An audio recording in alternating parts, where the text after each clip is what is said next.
Okay, so Adam, let's discuss David Sinclair's new paper on aging. We'll do Amazon prescription pass. We'll do this new Nature paper on the decline in disruptive science. And then we'll do this story about non-diabetics taking metformin in San Francisco. So do you want to start with the Sinclair paper? Yeah, this is super interesting. It's been making the rounds in the aging community, and there's a bit of a juicy controversy going on there. I'll explain the paper first. So this is a new paper from the David Sinclair lab testing or claiming to test the information theory of aging. Now, this is one of the most interesting theories in the aging field, and it basically says that our bodies get old. The reason why we get old is this loss of epigenetic information with age. And what that means is the way our cells operate is the cells know how to function because the cell reads the genetic information in our genome, and then it and that helps cells function. But with age, cells lose the ability to read the genetic material because of this loss of epigenetic information, which causes cells to lose identity. David Sinclair explains it as a CD with scratches that accumulate with age that prevent reading of the information on the CD. Wait, Adam. So what I never understood about this information theory of aging is I thought this was pretty well known. I thought this was common consensus. So I don't really understand what the difference is between what Sinclair says and what we've already known for decades. So that's what people say is this has been in the hallmarks of aging since forever. Loss of epigenetic information has been a hallmark of aging. It's not the single driver of aging, but it's one of. But the theory, it's a bit different in mechanism, but it's also different in the fact that this is kind of the upstream ultimate cause of aging, and then everything else is kind of downstream from loss of epigenetic information. That's the idea. The way they tested it in this paper is that they induced DNA breaks so they brought a few mice and they gave them certain chemicals that induce breaks in their DNA. But then your cells kind of naturally repair those breaks, right? But when you repair those breaks, it doesn't go back to exactly the way it was. It's kind of like cutting a wire and then welding it back together. There's a bit of a change there, right? And so they did that. The cells aged, but then what they did is they did another intervention that they call reprogramming, epigenetic reprogramming, where they remove these kind of chemical alterations of DNA that happen with repair, and then that kind of reduced the age of the organism of the mice. So there's It's a beautiful paper. I loved it because it's really well written. It's a really elegant theory, but it created a bit of a stir in the scientific community because loads of other aging labs have came out to question this paper, and they even kind of insinuate that there's a bit of I wouldn't say fraud, but it's kind of hype that is unwarranted. So if I'm understanding correctly, they take some DNA in mice, they cause some breaks in it, then they fix those breaks, and then that tells us something about his information theory of aging. Is that correct? Well, yeah, basically how it goes is they induce the breaks, the organism fixes the breaks, but the organism still ages rapidly even after fixing the breaks. Because what changed here is the epigenome. So the breaks are intact, the DNA is intact, but it's more like the epigenetic signature has changed. Then what they do is they basically inject the mice with these modified viruses carrying certain genes that reverses these epigenetic changes, and this leads to gain of function, and it leads to kind of reducing the age-related changes that have happened, and this kind of the age-related changes in muscle and kidneys and in the eyesight of the mice. So it actually does do something, which is quite interesting. Fine. So they cause some breaks, they let the organism fix it itself. Then once the organism has fixed it itself, that has in some ways aged a little bit, and then they inject it with something that then reverses this whole process, and then that kind of gives some proof or some evidence for his information theory of aging. Is that correct? I mean, that's the conclusion they make. They say that we were able to accelerate aging and then reverse aging at will. And that's where it gets a bit into the hype territory, because what people say is that breaking DNA itself, regardless of loss of epigenetic information, causes aging anyway. There's also an issue of the measurement of aging. So the measurement of aging in mice has been reversed in some way, but not in every single way. There's also a question of, so this was a tweet by Matt Kaberlane, who is kind of a bit of a rival of David Sinclair. He works at a different lab. I think they worked together in the past or something. But he's done this before, where they produced kind of research that contradicts the findings of the Sinclair lab. So he said something like, actually, I'll read his tweet. He said, rocket ship emojis and press releases aside, right? This is like kind of a dig at Sinclair and like focusing on press releases and tweets rather than the science. We are 7 years on from the first in vivo report. In vivo means in animals, of anti-aging from epigenetic reprogramming. Epigenetic reprogramming is the name of this therapy, in a mouse. And so far, nobody has done better than rapamycin or anywhere close to calorie restriction. So rapamycin and calorie restriction are kind of the interventions with the highest level of evidence of reversing or slowing the age-related decline in mice. So he's basically saying we're 7 years on doing epigenetic reprogramming, and we haven't even produced results that are near what we already do with rapamycin or calorie restriction. So he's kind of saying, like, why are we focusing on this when you have better stuff that has higher potential? So David Sinclair is obviously a professor at Harvard Medical School, although I don't think he's a physician by training. I really enjoyed his book Lifespan, but when I'm reading it, I do get like 10% of me, my kind of like snake oil radar kind of gets tipped off a little bit with some of the stuff he does. Is he in this space of longevity researchers and such? Is he legit basically? What's his deal? Like, he's legit, but he's so good at marketing. Like, I'm actually quite impressed by him.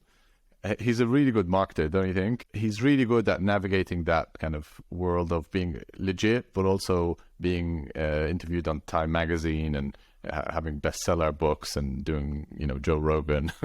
And so what he does is he converts like the scientific findings to something that is like way, he kind of extrapolates maybe a bit too much, but he makes it compelling. And what I think scientists don't like is that he does that for things that are, so for example, there's one of his controversies is his issue with resveratrol and sirtuins. So he leaded some research that led to the development of a compound called, or testing of a compound called resveratrol and other compounds that are similar to it. He actually co-founded a company that was studying the effect of resveratrol and similar compounds on age-related diseases. He made like millions of this company. He sold it to GSK, and it flopped. Basically, it turned out it was it didn't work. Like, they spent billions developing these drugs after they bought the company, and it didn't work.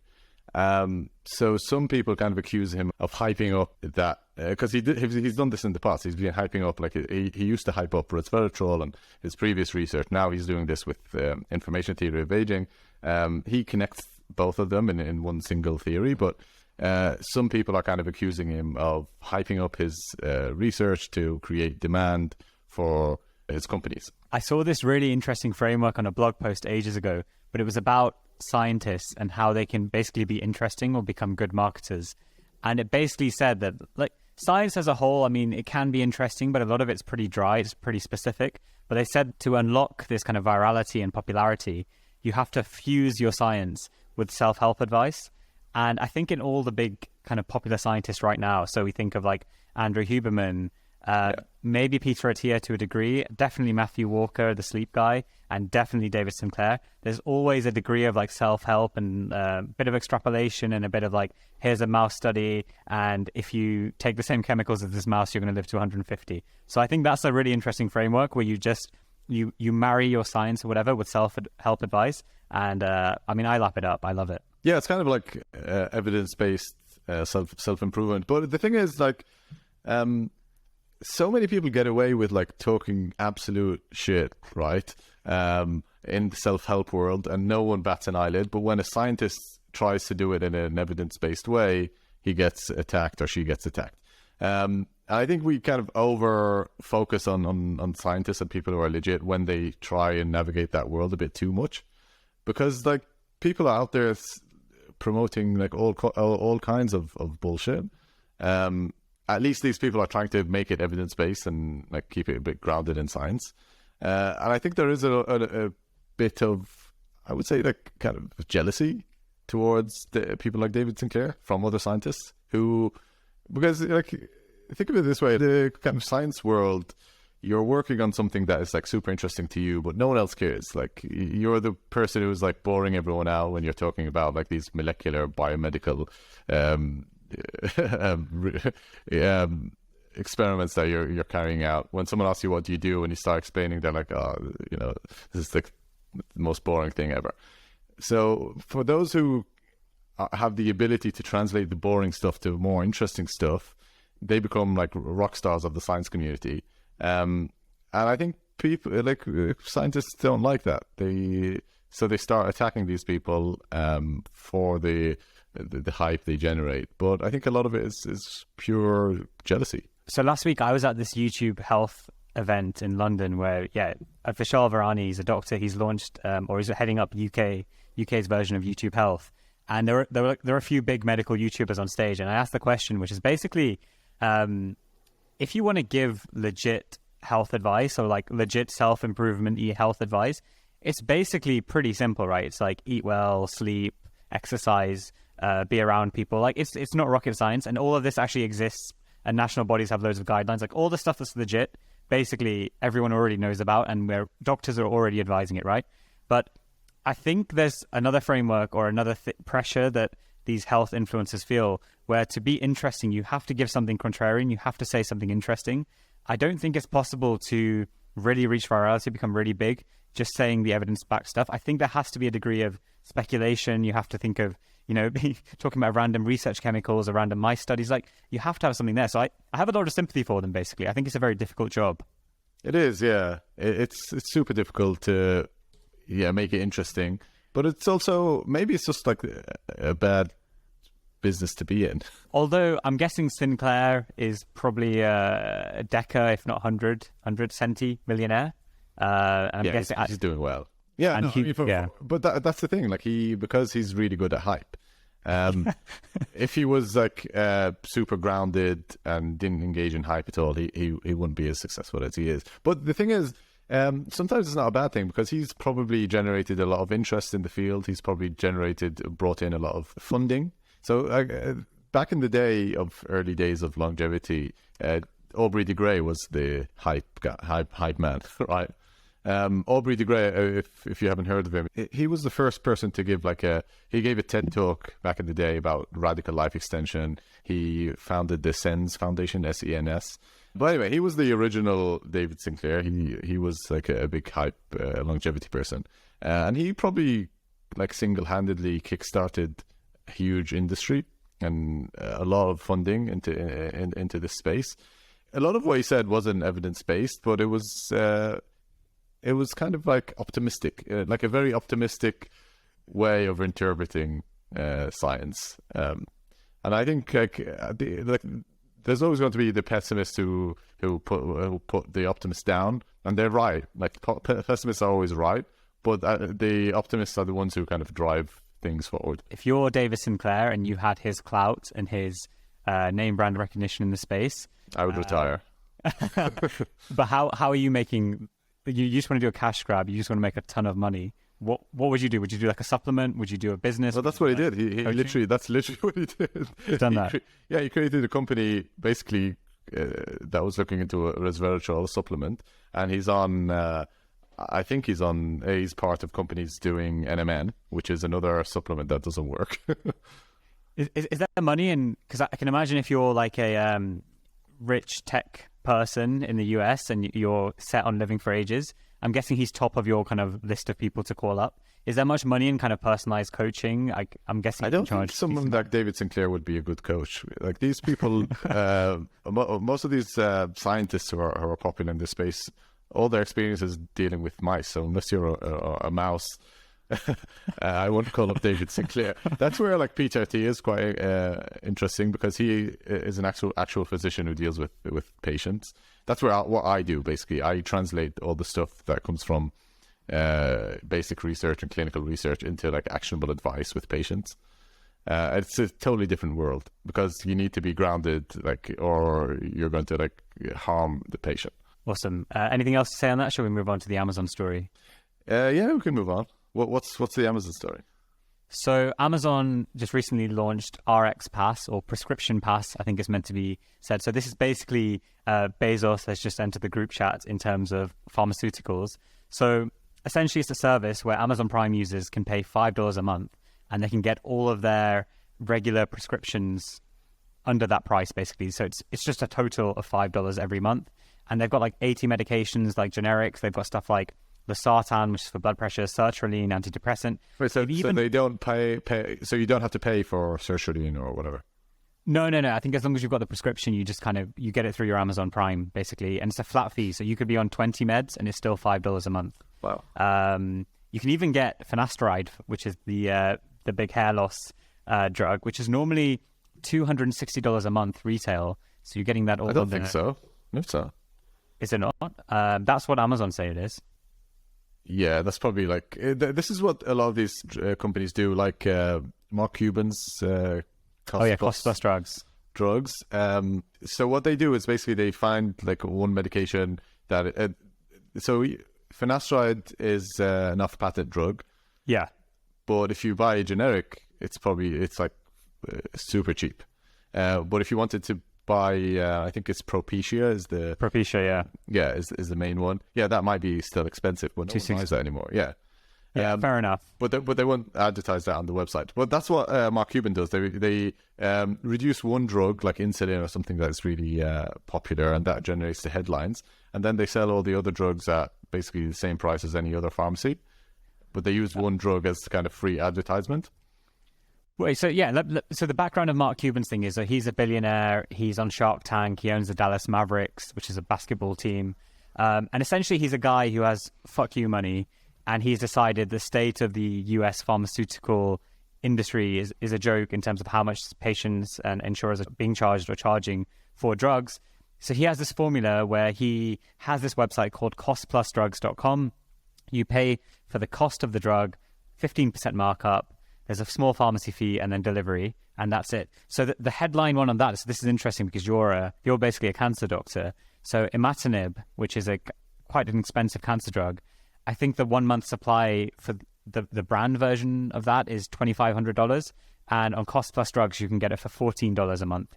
So it's like a huge reduction, right? So are you not impressed by that? So no, because that's the story, right? But there's a million other pharmacies who do that. Like this is not a new thing. Yeah. They all use like most, even Cost Plus Drugs. By the way, they use TruePill, which is basically a kind of API pharmacy where anyone. So I can literally build this in a week. Just sign an agreement with TruePill, pay yourself a markup and do it that way. So they actually are on top of TruePill. If you go to TruePill, you can find Cost Plus Drugs on their website and like 10 other online pharmacies. So they're not doing anything innovative.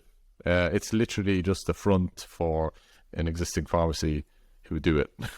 So you think Amazon's Prescription Pass and Mark Cuban's Cost Plus Drugs is basically, it's just like, again, good hype around something that exists. The Cost Plus Drugs, absolutely. I saw something from Martin Shkreli on this, Pharma Boy or Pharma Bro. He was the guy who was in the news because he jacked up some medication, like an HIV medication, and he went to prison for fraud or whatever. But he's a guy who was an insider in the like pharma space, and he had some interesting insights on this. The Amazon one is interesting because I think they're fine losing money on this because they're bringing you into Amazon Prime, and that's the whole point. You come into Amazon Prime, they're going to be losing money on the pharmacy side, but they're getting the money back from all the commerce they get when locking you into Amazon. Yeah, so I mean, okay, yeah. So I agree with you. I don't think it's particularly innovative. And the other competitors are also like, I think the US has Kroger's and Walgreens, and they have similar things they called prescription savings clubs, which is essentially you pay, and some of these you pay like $36 a year, and you get like all of your kind of off-brand drugs under that in terms of what the ones they offer, which is actually for a lot of chronic conditions. So they're pretty good. So this stuff already exists. Like the Amazon price would in total be, Prime is about $140 a year. And then this thing on top of that would be $60. So you'd be paying $200 a year. So I agree. I don't think it's a particularly like paradigm shifting development, but it's cool to see Amazon enter the business anyway. They had their acquisition of, I think it was PillPack in 2018. That was like $1 billion acquisition. They've done some more in this space as well. So I think, yeah, it's not particularly innovative, but it is Amazon, the behemoth, entering the situation. I think it's great for the consumer, for patients eventually. Like those are the people who get the savings. Yeah, I think this is a good example of where capitalism actually benefits people. It gets a pretty bad rep, especially in the UK and health. But I think it's a good thing here. Yeah, it eventually. Eventually works. The kind of cynical take on this is that Amazon are going to do what they've probably done in retail, and there's a ton of like antitrust suits after them from like the European Commission and some other countries as well, where they'll come in, as you said, this will be a kind of loss leader, they'll bleed the market dry, and then as soon as everyone else is dead, they'll raise prices. But what they will do is probably... So right now they probably don't make the drugs, but they might go into that business and start making, like if they're selling, if they know they can sell this amount of money on like finasteride, for example, they can start making it themselves and and kind of integrate horizontally that way or vertically. Which sounds like a good thing, to be honest. I guess the bad part of it would be them just the makers of finasteride. Yeah, exactly. Yeah, sucks to be them, but overall. But also the other interesting bit of context is that if you compare it to the situation we have in the UK with the NHS, your subscription is £10.80 a month and you can have unlimited prescription. So it's just interesting to compare. I know it's a very different system, but it's just interesting to think like we have a pretty sweet deal over here in socialized systems as well. So I think that's like interesting bit of context. Yeah. And like the last point I just wanted to make on this was that it's interesting to see big companies like Apple, Amazon, Google enter health. And I guess the take on this is that they've probably expanded as much as they can, or there's a limited amount of space left in like consumer electronics or retail or books, etc. Like fundamentally, there's a limited number of things or things people want to consume. But health is kind of the big new untapped market. So it's interesting, Apple hit $3 trillion in market cap recently. I don't know how much more room there is, selling iPhones and iPads or whatever. Maybe they're moving into AR and VR. But health is like the new hot thing that all these big players are moving into. Yeah, I think there's so much inefficiency, especially in the American system, but in general, like there's a lot of inefficiency that can be exploited by these companies. Definitely. Do you want to talk about this non-diabetics taking metformin story? Yeah, metformin is one of the earliest drugs that has been touted as a longevity drug. It's been in the news a few times, but apparently it's becoming a thing, especially in San Francisco, where people are taking metformin like it's the new birth control pill. No one talks about it, but everyone is on it. There was a tweet about it that went viral, and I wanted to talk about that a bit because the evidence. Where does the evidence come from? It comes from this big observational study. It was done in the UK where they looked at a huge data set of people on metformin who it's a diabetes drug, by the way. Metformin is the first line of prescription for anyone with diabetes. So large numbers of people on metformin who are diabetic, compared them to people who are healthy who are not diabetic, who are not taking metformin, and people who are on metformin had a lower rate of cancer. They had the lower rate of, I think they had a lower rate of all-cause mortality. So there was a signal there that maybe metformin, like even though they were diabetic, right, which is already like a risk factor for all of these issues. So maybe metformin is protective. So that's why there's a study being, well, it's on hold right now, but because they're waiting for funding. But it was designed by Nir Berzalai, who you've, I think, talked to in the past. But he designed the TAME study, which is basically looking at metformin as a longevity drug, as in a prospective study. But there's the problem here is what? The problem here is that there's a few other studies that came out since that observational study that kind of gives a different story. A lot of hype has been generated around metformin because it's like a cheap drug. It's a relatively safe drug. Most people won't have any side effects taking it, so people feel confident taking it. But is it actually doing anything? There was an interesting video recently by a guy called Brad. What's his name? Dr. Brad. I'm not sure. Dr. Brad something. Yeah. Anyway, where he does a good job of like going through the evidence. Well, basically, the one main study that contradicts the first study is this prospective study. So I think originally, like the big observational study that you described, the UK one, that's observational. So the key point being that it's not very good evidence. It's kind of like all the studies we see on nutrition that recommend drinking red wine or not eating red meat or whatever. It's a pretty weak evidence. But then this new study, which was prospective. So they took, I think, a group of people who were on the verge of developing diabetes, and they randomized them. So they gave one group metformin, and they gave one group a placebo. So basically a sugar pill, or actually just a pill, no sugar in it.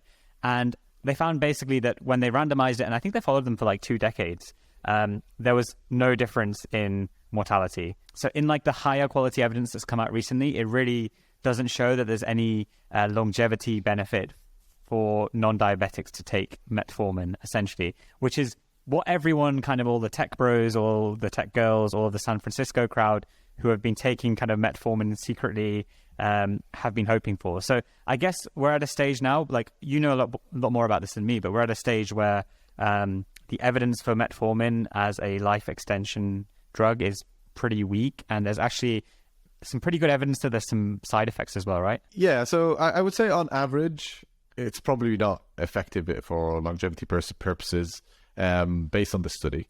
But there is some evidence that it does benefit like certain types of people. Mm-hmm. So I think the kind of compromise here is it's a relatively safe drug. It might benefit some people. We don't know who it benefits.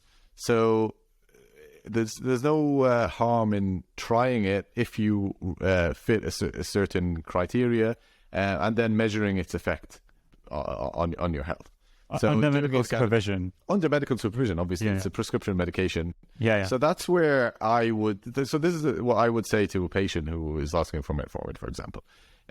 If you're kind of over 40, if you have some kind of high risk for diabetes, or have pre-diabetes, or insulin resistance, I wouldn't mind prescribing metformin, but I would want to see an improvement in those markers over like 6 months, for example. Another point I want to pick up on from Nir Berzalai is this really interesting concept of antagonistic pleiotropy and relating to aging. Do you want to explain that? Yeah. So basically what it explains is that one single gene in the body, in your cell, can control more than one trait, right? So it could promote growth, but it also can promote something else. And when the gene is beneficial in your younger age, but then is detrimental or like harmful in older age, that's what antagonistic pleiotropy is. And it basically comes from the fact that evolution selects for fitness early on in life and doesn't care about what happens after say 30 or 40 years of age. What comes of this is that some interventions can be beneficial in your older age, because, for example, metformin is the one that Nir Berzalai talks about in this context. He says that if you're over 40, it may have beneficial effects. But younger than 40, like, well, why would you be taking it? And that actually is interesting, because I get people reaching out to me on Twitter who are like 24, and they're like, I want to start rapamycin. It's like, you're 24, like, just, don't worry about it. Like, don't worry about rapamycin until you're in your like 50s or 40s at least. Do you get those DMs where people send you like blood test results from like done in Spain or something, and they're like want you to interpret them? Do you get that? Yeah. I get all of that. No, it's like, because these people are like 24 years old. They read this stuff online, and they want to start this stuff now. They think if they start earlier, like the earlier you start, the better. And there's some evidence to show that in like flies or whatever. But in humans, it's way more complex than flies and worms and even mice. We have no idea what the effects of these drugs would be on starting young. We might stunt the growth of this person. We might even cause like early diseases that we wouldn't expect. So it's quite risky to start these interventions early on. So I would say, I would agree with Nirbeer's lie on that. Like, what we do after 40 as a kind of a rough mark is way different than what we do when you're younger. Fine. So last thing I wanted to talk about was this headline Nature paper. I think it was published on the 4th of January 23. So this was on the front paper of like the godfather of science journals, Nature.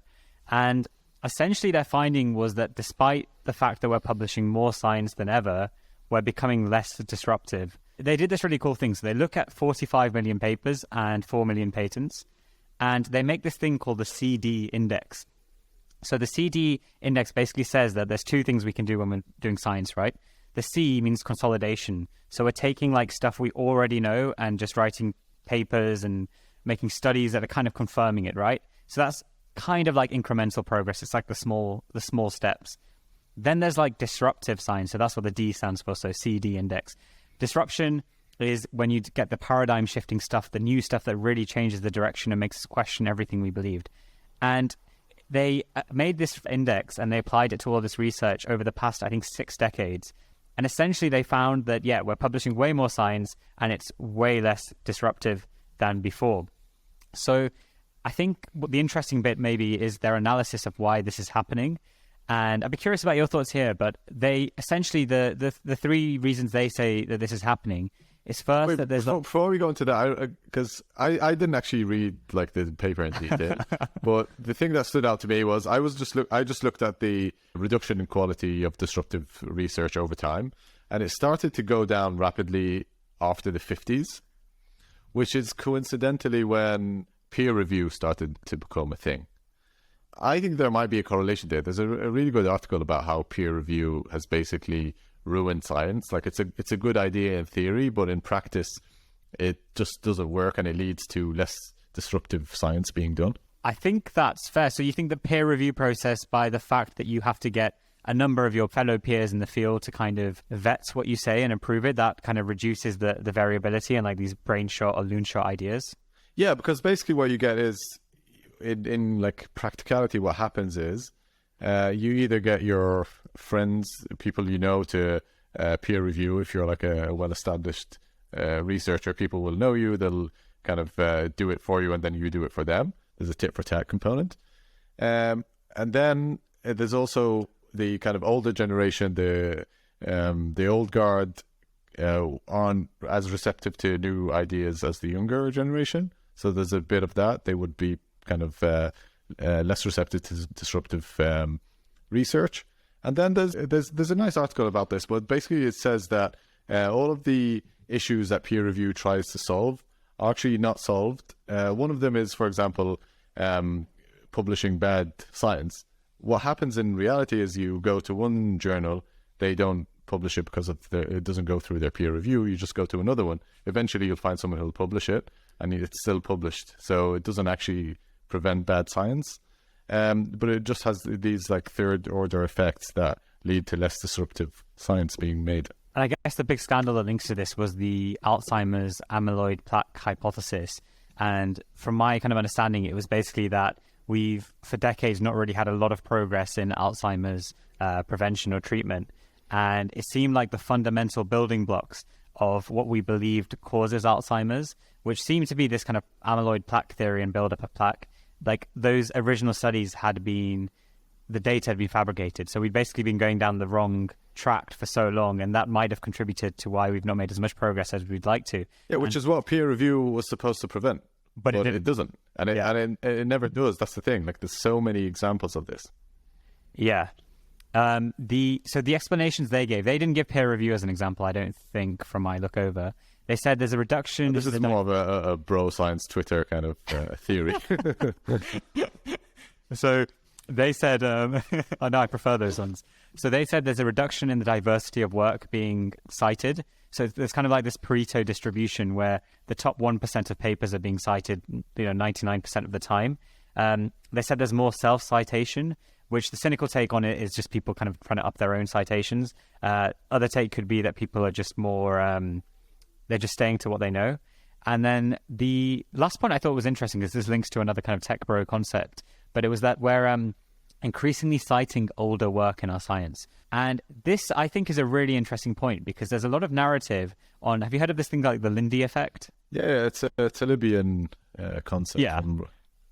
So it basically says like, if you go to your city and you look around all the buildings and you want to predict, okay, which building is going to be here in 500 years, you might initially think, okay, this new skyscraper that's just launched up, this is going to be here in 500 years because it's newer.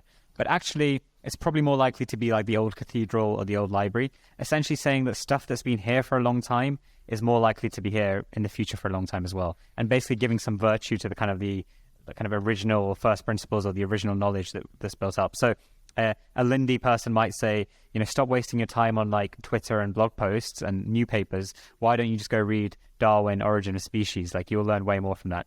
But so this paper is essentially saying that our focus on the older works and the foundational works is actually making it so that we're less disruptive in science. And they think the reason we're doing this is because it's too hard to keep up with the latest work. There's too much work being published. I think there's 1 million medical papers published a year, and they're super hard to read. So that was the reason they gave. So any thoughts on those? Or yeah, I mean, it's probably true, but there's also this whole thing of people don't do research because they're interested in research. They just want to up their citations, and it's just part of your career. I've had publications that I give like zero shits about, but I wanted my name on a paper because it would, increase my odds of like landing a better job. Yeah, I think in academia there's this like publish or perish model, and there's some kind of quantification and some yardsticks to hit right in terms of how much you publish, and not always the quality. Obviously, it is considered, but I think sometimes it's more about quantity.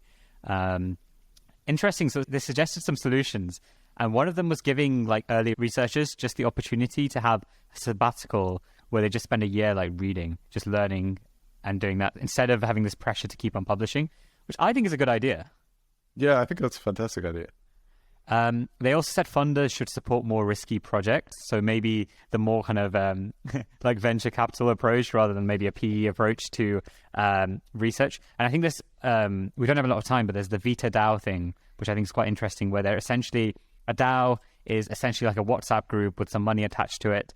And we're seeing that especially in the space of longevity, groups of people are getting together, putting some money together and funding really like loon shot mad ideas that wouldn't get support from traditional institutions. Yeah, we need more of these like kind of Renaissance men who have their own like crazy lab and just do their own research or like fund some crazy idea. We do have some of those people, and I think it's becoming more fashionable.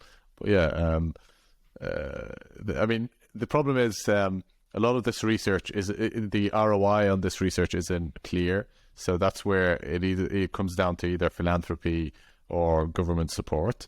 Government support, unfortunately, it has the same problem as peer review. It's like you need to convince boards of people who are very set in their ways that this research is useful. So it comes down to philanthropy when it comes to these like weird moonshot ideas. Last point. Have you heard of this iron law of institutions? No. So this is I believe it's a Soviet concept, but basically it says that any institution eventually just exists to exist. So that's a bit confusing, but basically it's like you're like a fire department. Like they obviously they want to stop fires and their whole job is to fight fires. But if overnight I came up with an invention that made it so that all fires didn't exist, well, the fire department, they would all lose their jobs. So they want to stop fires, but they don't want all fires to stop either. So there is something about preserving your own existence. And I think academia has this kind of iron law of institution as well, where like it kind of becomes this game where the whole thing is just to publish or perish. And it's like this game where you're just publishing, but you might not necessarily be having like actual impact. Whereas these kind of Renaissance men or women who were doing this back in the day, they probably didn't give a shit. Like, you know, someone's giving them like 50K a year and they're just sat there just thinking of mad ideas. So yeah, I think this applies. Yeah, absolutely. That sounds like a Telebian concept as well. Yeah, I think I stole that from him. I think we're out of time. Yeah, this was fun. Yeah, absolutely. I think we got better towards the end, so we'll probably start like I think with time we'll get better. Yeah, I think so. And we've got like a lot of things to discuss. So yeah, look forward to it. Okay, I'll stop recording. Awesome.